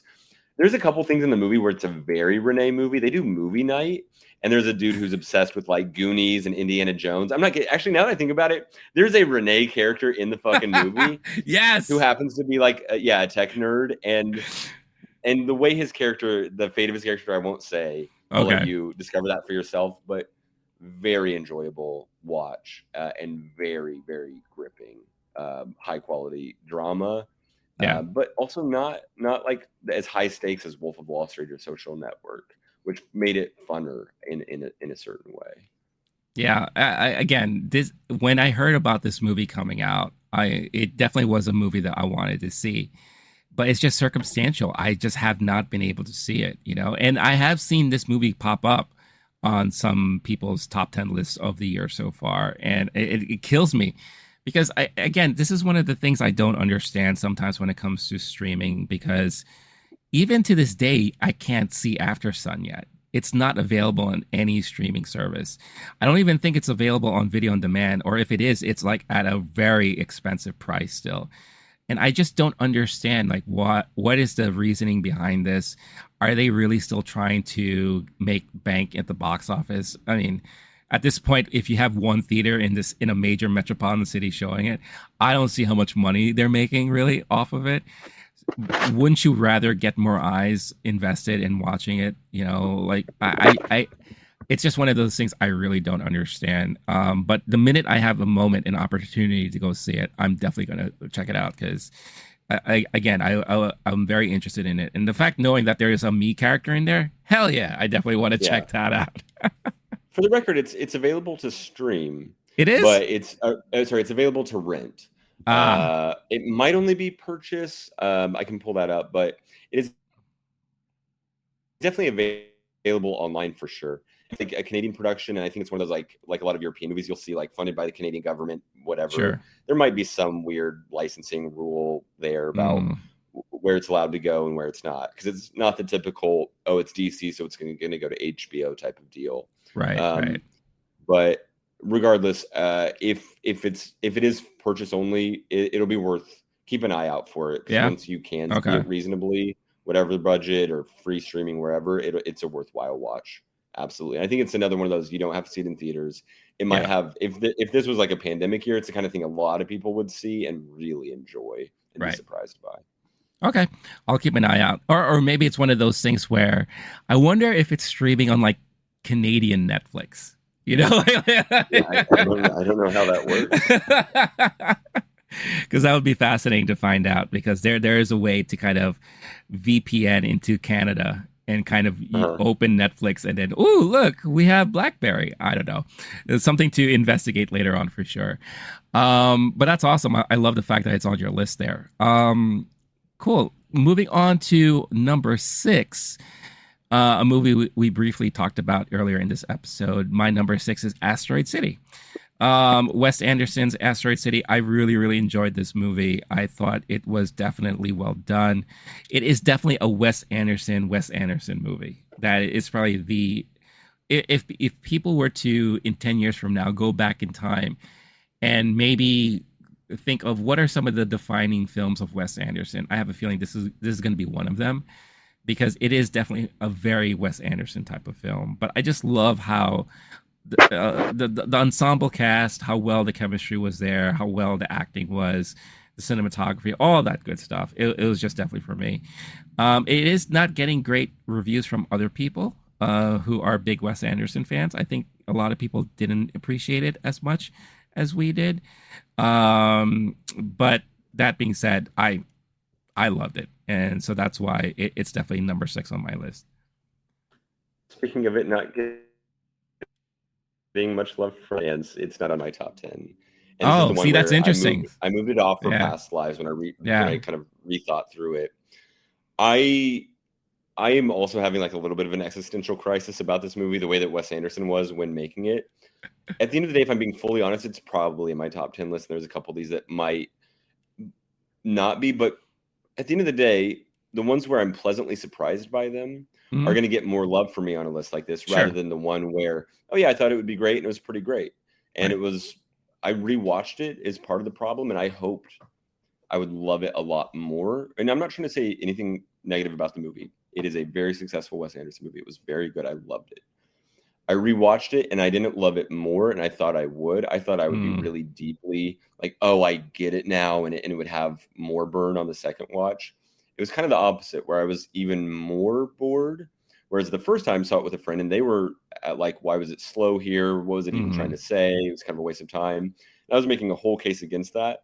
The second viewing, it wasn't more impactful, even though I kind of felt like I knew what's he going for and what's the meaning of it. I could rewatch it with all that in mind. It felt almost more aimless, at least compared to the first. I was really into it and like parsing questions about the meaning of art and this director, great director, looking back on their career. So I'm only talking about it so much because I think it's, for me at least, it's substantial that it's missing from this list. I think that says more about it, that I've lost some love for the movie. Gotcha. So, okay, well that makes sense. So what did make your list and number 6? Rye Lane. Rye Lane. No, I am not. Yeah. Please. RYE Lane, like the name of a street. Yeah. Hulu movie. Okay. I don't think it's elsewhere. Maybe they put it out for purchase elsewhere, but I think it's a Hulu movie. It's an all-black cast set in South London. It's a rom-com, which is rare these days, and I love a good rom-com. Part of what was nice about it, which was talking to a friend about it, it was nice that it was an all-black cast without having to be like a black issues movie. It's one of those that they could have changed a couple lines of dialogue and it could have been an all-white cast. And yet the 2 stars, very charismatic, one who I know from Industry on HBO and really enjoyed his character that didn't have enough screen time, in my opinion. And the female lead was it had similar effect to like watching Keke Palmer in Nope, where I was going like, holy shit, the amount of charisma coming off the screen right now absolutely blew me away. Their chemistry was solid as hell, and even by calling it a rom-com, I'm kind of saying too much. We don't really know the fate. Essentially, it's just a boy and a girl meet, and they have 24 hours of adventure together, and it was lovely. And I laughed a lot, and I wept my ass off at some point. And it kind of hit me at the right time. But I also think there's something about how rare this movie is, where regardless of even just the casting and representation there, just having a good rom-com these days is way too rare. It's a genre that's all but fallen off. I'm really glad that this one was made. It's one of the most pleasant home viewing experiences that I've had of the year so far. So full send recommend, especially on a date night. There's something really nice about this one where it's not even the, oh my God, true love, destiny. It's not tragic. It's not these big stakes. It's more of like a boy and a girl getting to know each other better and asking themselves questions about their exes and having to deal with that. And that made it for a particularly what I would imagine to be a really particularly good date night movie. So if you are looking to stream this one, anybody, that's how I would kind of recommend doing it, or even on your own. It's also absolutely a nice watch. Okay, interesting. Yeah, I am not aware of this movie at all. So very, very interesting. And I just looked it up, and yeah, it looks interesting there. So okay, great recommendation. I'll definitely add that to my queue of movies to catch up on for this year. If I may, I'm just gonna add like one other thing, which I want to make sure to mention with this movie, especially since people aren't really talking about it. The directing and the art directing and the visuals of it. Some people are comparing it to Wes Anderson, which in tone it's not really. It's much more like it's a louder. It's the script is more in your face. It's funnier and more overtly funny and silly and lighthearted than Wes Anderson is able or willing to be. But it was a very like twee indie style and kind of like Edgar Wright-y at parts, where it is a very stylized movie. I think that was another thing that I really enjoyed, was just watching it. Like the visuals on the screen were a very pleasant experience. And then I already mentioned, right, the cast and the writing and the plot overall. Yeah. So very fun experience, basically in every way you judge a movie, which is why it has so much love for me. Okay. Hey, definitely worth checking out then, for sure. Especially if rom-com is your jam, because I will say rom-coms are not my jam. So it definitely takes a lot for me to go watch a particular rom-com. But like you said, rom-coms as far as box office, not great these days anymore. Kind of extinct. And it goes along with the conversation when we talk about R-rated comedies, kind of like the same genre. But these things do really, really extremely well on streaming. So it's nice to see that. This is a little bit, it's not necessarily meta, but it does transcend the genre too, because it's not even, there's a really cute chemistry and dynamic between the main two leads. It's actually mainly dealing with their exes and their heartbreak and their past. And that's how they meet, is they're randomly run into each other and they start talking about that and they bond over that. And then they have to run into and have like there's a little revenge plot line where they're on these little madcap adventures trying to get the record back from the ex's apartment. Right. Where there's a moment where one of them gets his come up on the ex who really did him wrong. And it is one of my favorite scenes is at a restaurant and she goes with him and acts like his new girlfriend. And it is one of the most satisfying things after you hear how wrong that ex did him. So overall, even it's not even necessarily, rom-com. It's definitely more than that too. So genuinely, if you're by yourself looking for just a comedy, that it's going to have some romance and emotionalism in it. But overall, it was just like, it was more than just that at the same time. It was definitely not a rom-com for rom-com's sake movie. Gotcha. Okay, cool. Moving on to our number 5. So now we've already gone through our bottom half of the list. Now we're going to be hitting our top 5 of the year so far. So my number 5, Beau is Afraid. This is, again, Ari Aster. This was Blake's entry into the Ari Aster world, and it's nice to hear. Prior to us recording this, he mentioned that he finally watched Midsommar, which I love to hear. I'll leave it up to you to talk about a little bit of that if you'd like. But Beau is Afraid was just one of those movies that it was so bizarre and so complex in an Ari Aster fashion that it was just so fantastic to watch. And seeing it a second time really helped explain the movie a lot. And you pick up on a lot of things you may have missed in your first watching. And then, after having our discussion about it with our theories and our kind of speculation as, we think this may be the case for this, or this may be the case for that. Watching it the second time around with that mindset you're like, oh, I think we're right about this, or wait, maybe we're kind of close on this, but we're not. Like, I think it may be veering more into this territory or whatever. And just having that type of experience watching a movie like that is just so fantastic. And yeah, the acting, the directing, the editing, the everything involved in this movie was just so well done and so enjoyable. If this is your thing, this is definitely not a movie for everybody.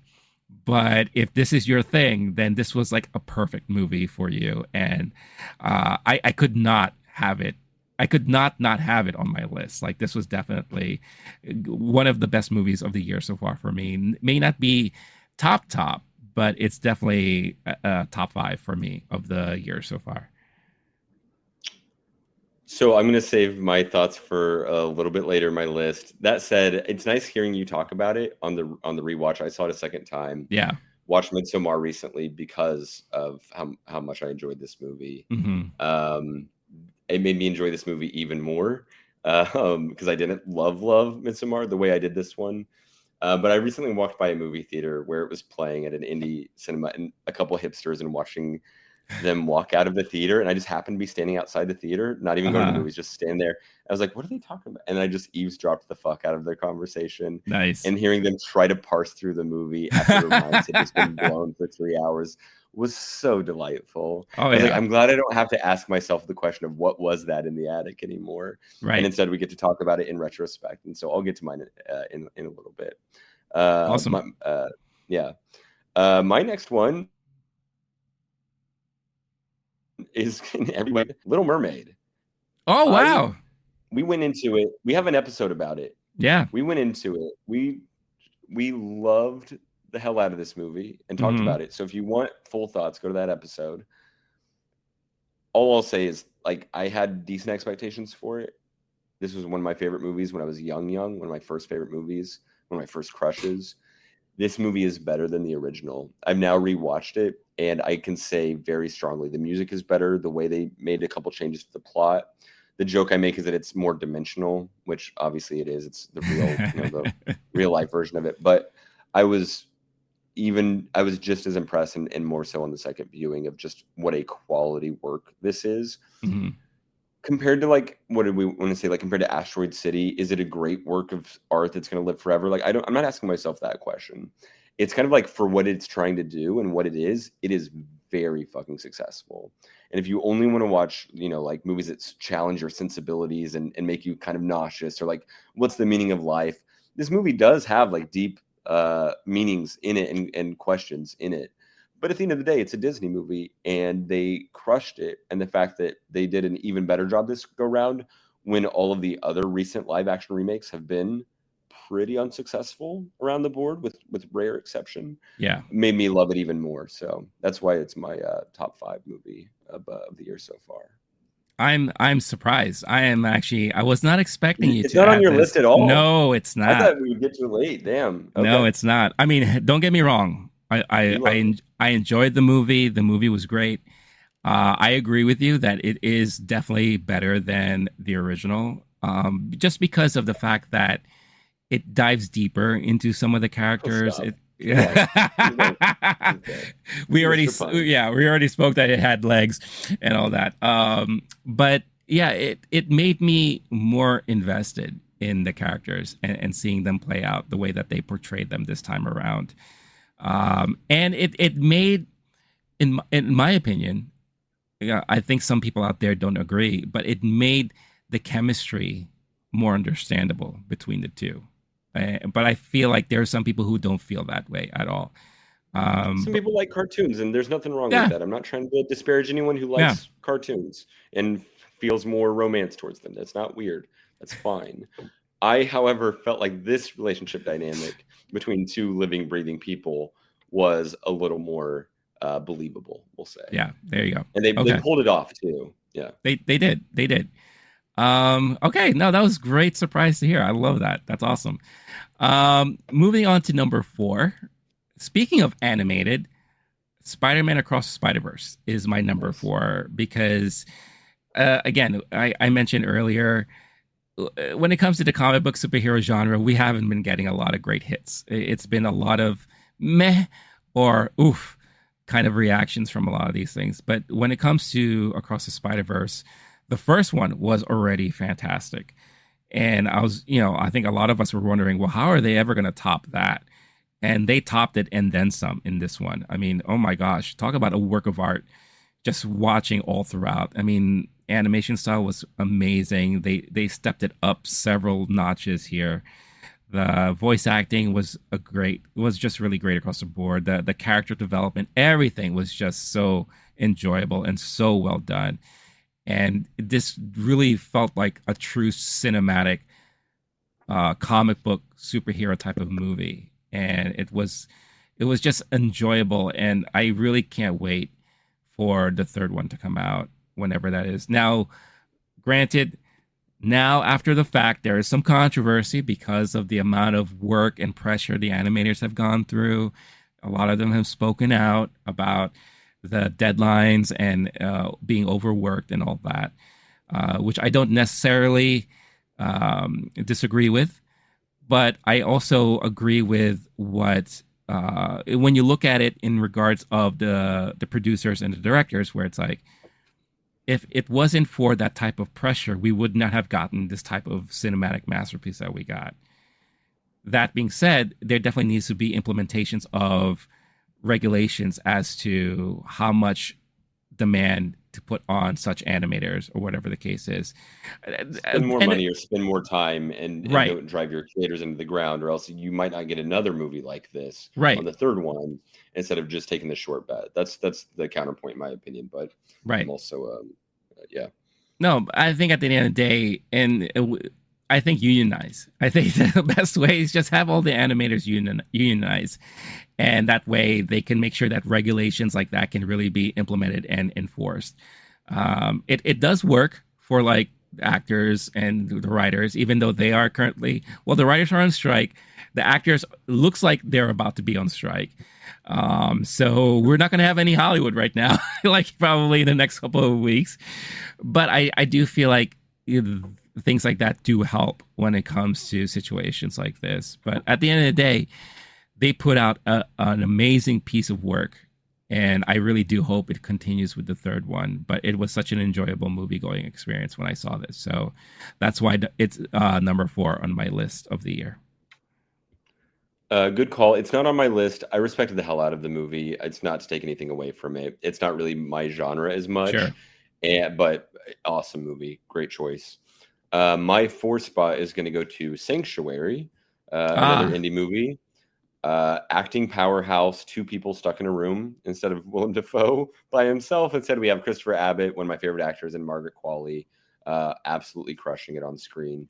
It's essentially like a sex drama in a hotel room, an acting showcase. It's dealing with wealth and power dynamics, sex work, role play, and at the end of the day, it's mainly like just a deep psychological probe on these 2 people, but especially the male lead, who is a wealthy heir to a hotel fortune. And where it goes, it was very surprising, especially considering that they're in the one hotel room the whole time. It was very cinematic. And even I got to go to a Q&A, which helped add some of my excitement for the movie. But hearing them talk about it, Jack Antonoff led the Q&A, which even more excitement on my end. But hearing the director talk about what it was like trying to make that hotel room, it's essentially, you don't feel stuck in it. It's a really nice hotel room. The way they move the camera around, things like that. It wasn't as claustrophobic to where even at the end of the movie, I go, wait, they didn't really go outside. I think there might be a scene. But for the most part, it's just 2 people in each other's heads. And I really, I enjoyed it. And with that minimal plot line, essentially they did a lot with it, and it was very successful at doing a small task but going super deep with it. So that's my number 4 movie of the year so far. Nice, and you definitely spoke about this movie before in a previous episode. One question I do have for you, and maybe for those who don't know the movie at all, how does this movie? Because just based off hearing you describe it, how does it compare to a movie like what is it? 50 Shades of Grey, or something like that series You.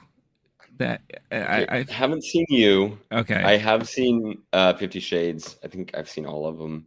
Okay. It is very different than that. One, the quality of cinema is much higher. Okay. But also it's not trying to do nearly as much. It's essentially just getting into psychological mind fucking, power dynamics. A character, you think they're one person, but that turns out they were role playing during that. Mm-hmm. And the other character is getting mind fucked. And at some point, there's safe words, and there's times where like you're not sure if that's the actual safe word or a fake safe word kind of thing, and you're not sure if this person's actually afraid or if they're playing into that weird dynamic. And kind of what it's getting into is in the bedroom, people are playing out things that they can't play out in real life, and essentially like this is the safe space, more or less, depending on like what you're into and how okay you are with those lines being pushed. But the safe space where he's getting to work out all of his issues and she's working out some of hers, but mainly playing with him. She's mainly the manipulator. But then at the end of the day, he still has the power, and it gets kind of tense near the end. At the end of the day, too, I think someone might be worried seeing the trailer or the description. It's not as overtly sexual as you might think. There's a couple moments where it is, where she's like licking her palm kind of thing, and then obviously what happens after that. But other than like a couple small moments, it's not like a fuck city movie. It's not like full nudity and just like people going at it. It is all essentially about the foreplay, and the foreplay in this case being the role play of getting inside of each other's heads and then like moving things around. And that was, I think, part of what made it such a cool. Essentially, it could be a play right now and a very beloved off-Broadway type play, like a critically acclaimed. And instead, they just made a movie instead. And but it's more than those movies are, while being a lot less at the same time, doing more with less. Gotcha. Okay, good to know. So that is your number 4, and now we are approaching our number 3, our top 3. So for me, number 3, I'm sticking to the animation genre, and I know this is a movie I know for a fact you didn't see, and that is Suzume. Suzume is an anime movie that came out earlier this year. It's from a director that I really enjoyed. I really enjoy when he came out with an anime movie called No Name. I believe it's called No Name or something like that. The reason why this movie ranks so high for me is when you talk about the animation genre and how animation could be truly cinematic. We just talked about Across the Spider-Verse and how cinematic that was. This is a great definition of how cinematic animation can be. The art style, the directing, the choice of angles used in the animation, the voice acting, the story, just so well done. And it's not really something that was so overly fantastical. Of course, you're going to get fantastical elements. It is an anime, but it is very, in its own way, grounded. And I just really enjoyed the fuck out of this movie. And it's just brilliant cinema, in my opinion. And it's one of those things that it should have gotten more attention than it did, because this can easily go toe to toe with your Pixar's, with your Disney, with Across the Spider-Verse, if it had more support, more marketing, more theater acceptance, because it wasn't showing in a lot of theaters here in New York. I believe it was set at one point to show at a very far limited time, but because of its success, a lot of these theaters expanded its run because of that. And even in Japan, it did really well, but not as well as it should have. And I feel like if you are a huge animation fan, if you love animation movies, then this is a must-see for you. Just because it's just brilliant overall. And the story itself was also very heartwarming and touching at the same time. So I implore people to give this movie a shot if they have the opportunity to watch it, especially if this is their jam. So yeah, for me, this was number 3 for me of the year. Now I want to watch it.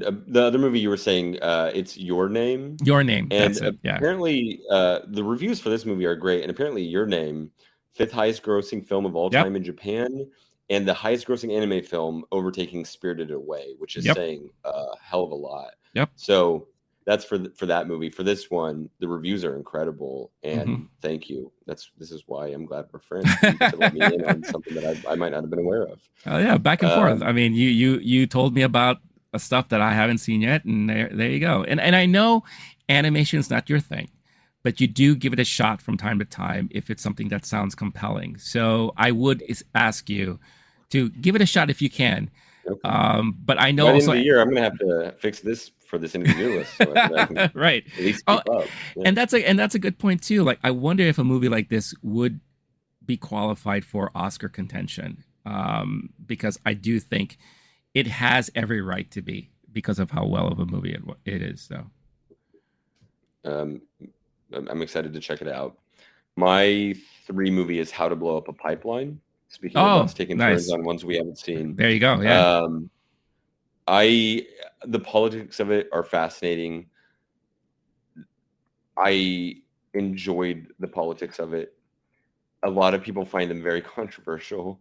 At some point, there's a podcast talking to the filmmaker. They're like, so this is such a revolutionary film, and you're talking about advocating for violence, and the person essentially just kind of like laughed, like it was such like a non consequential. And the interviewer said they felt very old. It's like, this is a young person who's like talking about environmentalism and the planet is dying, and the politics I enjoy. The actual filmmaking was great. The tension and the way they built that up. Essentially, you're watching, and there's moments where you're literally watching like what would be like a fuse on a bomb, and the movie felt like that. I don't know how else to explain it other than like the tension in the room, in the theater, inside of me was just like, wait, there's no way this is about to happen, kind of thing. And I won't say more to it because the movie needs to be watched with the ending in mind. Just like you don't light a fuse without seeing if the bomb's going to go off and what effect that might have. But overall, beginning to end, I felt like this was a very successful movie tackling a giant issue and something that is tackled in ways like documentaries and sometimes like in looser ways of, oh, it's the Transformers movie, but it has an environmental subplot. In this one, it's a fucking movie about militant environmental activism, how this group of strangers got together, how they met online, and then what their plan is. And I found it to be compelling as hell.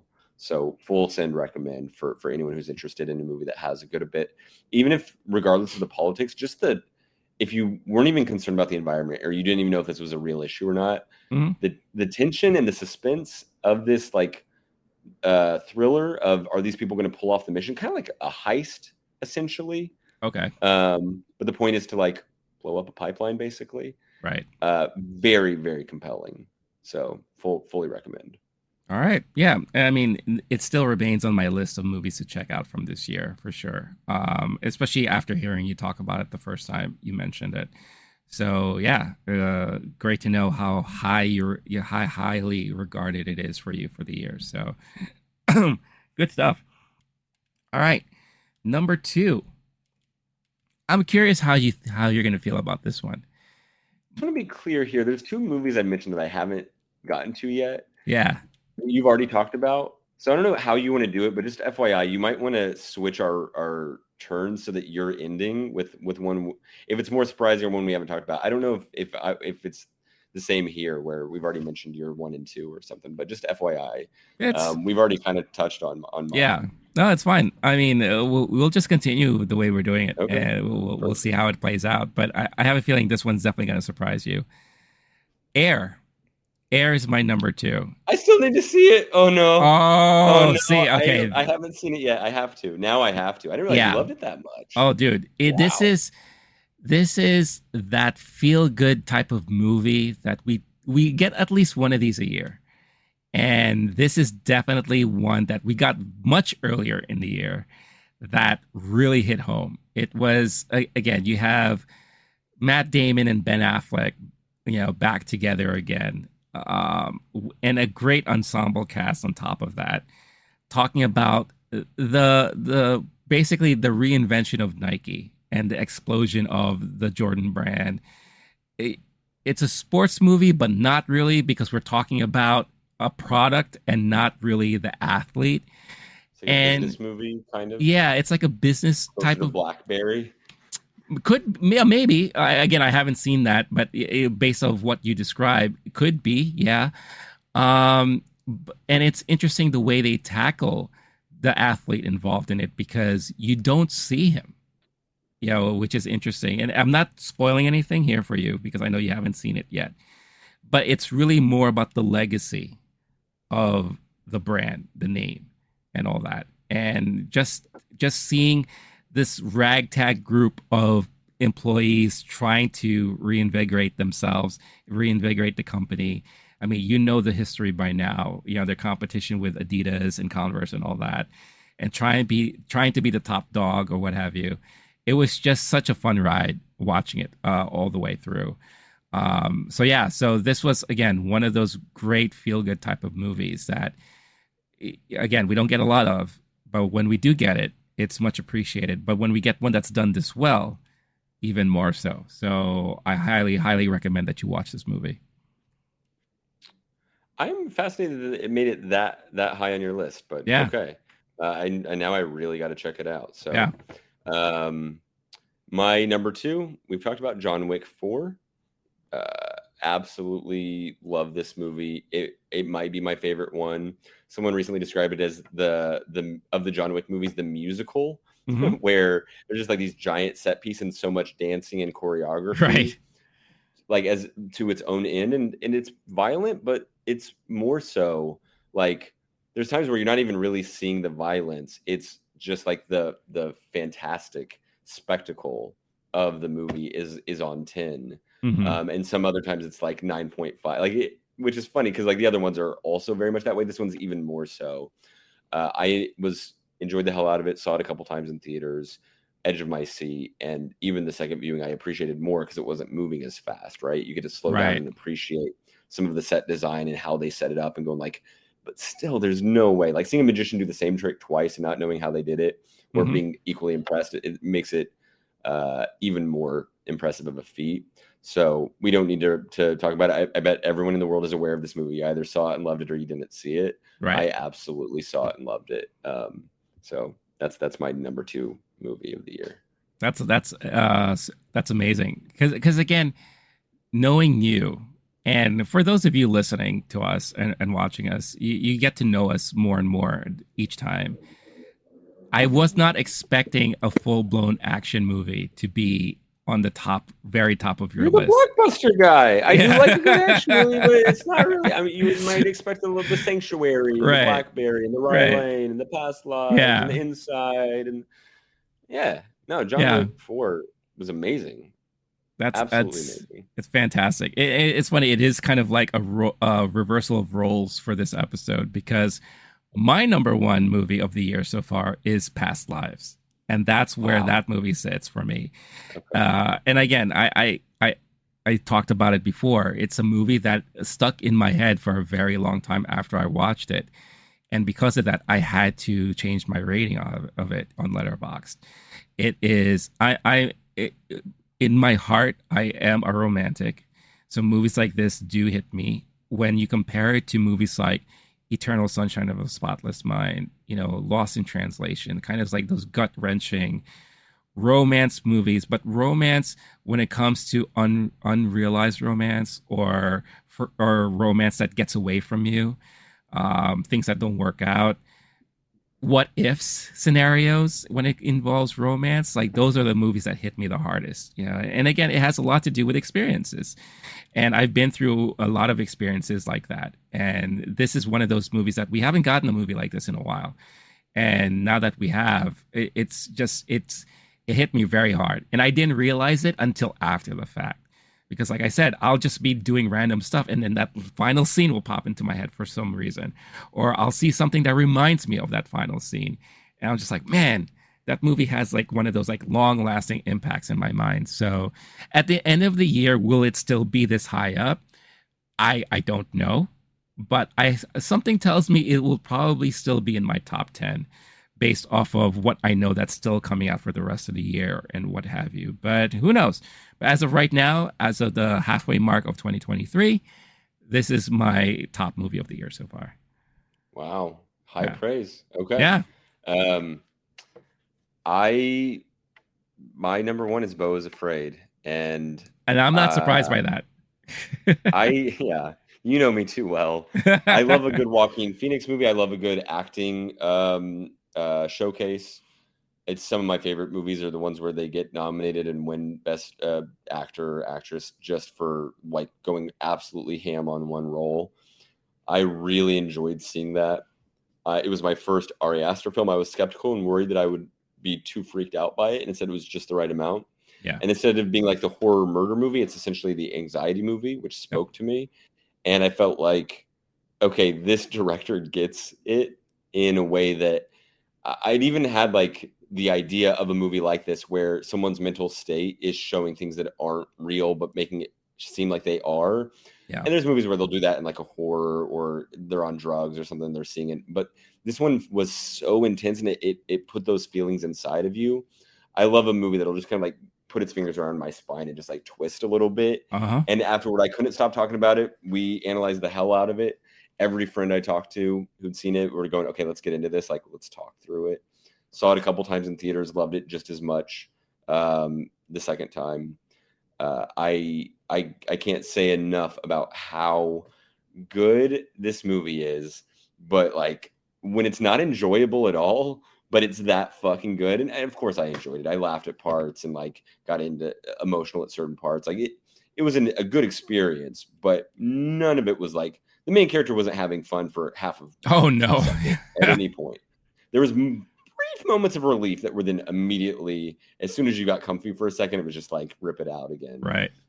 A gunman runs into the theater in this version, like a live play, whatever. But my God, I loved how floored and overwhelmed I was by this film and how good it was at that. So I think it's going to be maybe like a Tar, the way Tar was my favorite movie, even though I was like, maybe I won't. I would put Everything Everywhere overall in the number one spot because it was more enjoyable and funner. This is going to be the movie that kind of haunts me the way that Tar did, and I'm going to want to keep revisiting and thinking about afterward. So yeah, all my love goes to Beau is Afraid. He needs it. And that's great because again, knowing that this was your introduction to Ari Aster, I was so curious as to how you were going to take to it, and hearing how you are after the fact. It melts my heart because this is a director that I've been following for a while now, and you're just like, I can't do it because I might not have seen it if it weren't for you. You were like, no, we're gonna do this and you're gonna be okay, and I went for it. Yeah, because it is true. Like he starts his career off very horror centric and very, very terrifying. Like even now, like I'm glad you gave Midsommar a chance.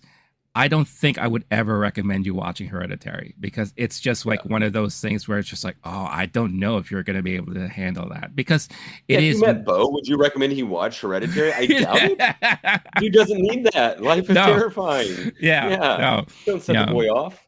Yeah, especially when you start introducing more of like the supernatural elements to all that stuff. And I know that's going to be a movie that will give you nightmares for sure. And not that this movie itself won't do that because it's more mental nightmare and more like, it could be in a way very relatable in its own way, as far as like what you go through in your own head sometimes in those certain situations, in those moments. So I'm so happy you love this movie as much as you did. And yeah, it's very true. I can see this being like that auteur type of film of the year that will always be on the top of our list. But when it comes to Oscar contention, it may be taken over by something else at the end of the day. That little aftertaste of the nausea from watching. You're like, I just can't. I didn't love the feeling I had when I watched it. Yeah. Right. If there's something more enjoyable that comes out, probably not in Oppenheimer. I really hope that Barbie has that kind of effect where it's like it was really good and fun and lovely. Right. But damn, if this movie didn't affect me. Yeah. And again, with movies like the ones you mentioned, we still have Flowers of what is it? The Scorsese Killers of the movie, Flower Moon, Flower Moon. Oklahoma. Yeah, Yeah. like that's I the more and more I see of that movie, the more and more I think like, wow, this is going to be like very, very big. And whatever else we have coming out for the year. I mean, we're this is not the episode where we're looking ahead. We're looking back and we're enjoying our movies that we've seen so far this year. And perhaps in the next episode, we'll talk about the movies that we're looking forward to for the remainder of the year. But with that being said, those were our top movies of the year so far. How does your list rank compared to ours? Let us know in the comments. Let us know, like, if you gelled with some of our choices. Were you surprised? Were you shocked that maybe some movies that we didn't mention didn't make it? Like, I know a lot of you fans of Transformers and movies like, I don't know, The Flash or Fast X. I'm sorry we didn't mention movies like that on our list. Cocaine Bear. Cocaine Bear. Society. Yeah. Blue Jean is an indie one that I loved. You didn't have. Oh yeah, Joyride came out too late. That's right. It came out in July. Yeah. I almost put Plane on mine because it was such a fun. Oh, interesting. Okay. Cap adventure. Knock at the Cabin was close for the Shyamalan. Oh, that's a good one. Yeah. I think I already mentioned Polite Society. I've got a few on my list, and then there's some that are like definite no's for me. Yeah. But if there's any Shazam heads out there or any 9-year-olds who love Super Mario Bros, Magic Mike's Last Dance fans, the list gets worse from there. So I won't keep naming movies that don't deserve it. But right, let us know. I'm curious. Tell me why I'm wrong. I want to know. Yeah, voice off.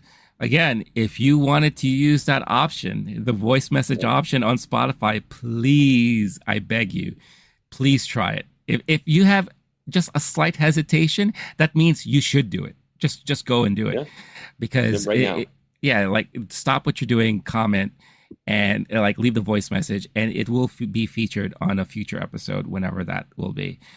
Because I just love moments like that. It's just so great to hear that type of interaction. And again, need to reiterate, our list here is movies that we enjoyed and that we thought were our best. We're not talking about impact on box office or impact in cinema or impact to like movies, like movie going experience in general. This is what we found to be the best movies of the year. Oh, I'm sorry. No, these are the best movies of the year. Okay, your list my is bad. wrong. Sure, you can own that. That's on you though. Okay, yeah. Best movies of the year, everyone. Yeah. Apparently, I suck, and I don't have great taste. I have the best movies list, and everyone else, if you disagree, sound off. I don't know which. Tell me. But definitely let us know and tell us why Blake is great and I am a piece of shit. So no, I'm sorry. Both of our lists are equally correct. We're both. These aren't opinions, though. That's all I'm trying to say. I'm not trying to say my list is right and yours is wrong. If you want to say yours is wrong, go for it. Don't tell me mine is. No. These are the best movies of the year. That's it. Like, take my list, take Blake's list, combine it, obviously remove the duplicates, and this is your quintessential movie list of the year. You need to watch these movies, and that's There's duplicates, see it twice. Obviously. Oh, well, that you could do that too. Yeah, for sure. But let us know your thoughts and feelings and feedback in the comments below, or voice messages. Please leave a voice message. But with that being said, that has been our episode of Movie Time this week. Again, a pleasure talking and discussing movies with you, Blake, and having this audience listen to us and spew our nonsense from time to time and speak truth, because that's one thing that we do. Nonsense. We speak the truth. But with that being said, where can people find you online? Go to Letterboxd, last name Wolf, see my rankings for all these movies. Gave Joyride 4 stars, and all the ones that are in my top 10 probably got 5. I'm a movie lover. Sue me. Sound off. That's where you find me, though. Letterboxd.com, where all the movie lovers are. There he is. That should be the Letterboxd tagline, where the movie lovers are. Do they have a tagline right now? I don't think they do. And right? It's actually not very. No, they do, and it's not that dissimilar. It's something like "Where We Love Movies" or something that, like, but it's worded better than that. So interesting. I said this one. this isn't the tagline, right? But it's the like Goodreads for movies. I always say that when people ask me about it. I'm like, but it's the better UI. Interesting. Okay. What their actual tagline is? They have a podcast, and they say something along those lines of like, this is where we show love for movies, something like that. I don't know. All that sounds like crap. I like what you said, and they should totally adapt what you said as their new tagline, where the movie lovers are, because that's really where they are. And it's a great community, and we welcome the community there. Again, huge thanks to, if you are listening and you're one of the followers that recently followed me on there, thank you so much. I'm glad you found us on there. Don't forget to follow Blake too, because he has some of the best movie compilation lists that I've ever seen. Very entertainment and enjoyable. But Low-Key Geek, the Low-Key Geek. You can find me on Letterboxd, but most importantly, the Low-Key Geek on Twitter, Instagram, Threads. We are on Threads, where I'm on Threads. I don't know if Blake is on Threads, but we're threading it up. We're enjoying our new threads. I'm threading the needle. What other puns can we say in regards I'm threatening you to please stop making more puns. But yeah, definitely find me on Threads and follow me on there, because that is going to be the new hot thing, at least for the next week, until people get tired of it and revert back to Twitter. But obviously, most important is YouTube, Spotify, iTunes. Again, if you haven't done so, follow, subscribe, notification bell. If you want to further support this channel and the podcast, check out the affiliates that we have listed in the description. Any participation through those links helps support this channel and help us grow. But of course, any support you throw away, whether it's just subscribing or following, commenting, it's most appreciated, and it goes a long way to spreading the word and sharing the love that is us and Movie Time. So all that out of the way, and all that being said, this has been Movie Time. I've been Renee. That's been Blake. Stay cool, stay classy, stay safe. We will catch you all in the next one. All right. Peace out, everyone. Bye-bye.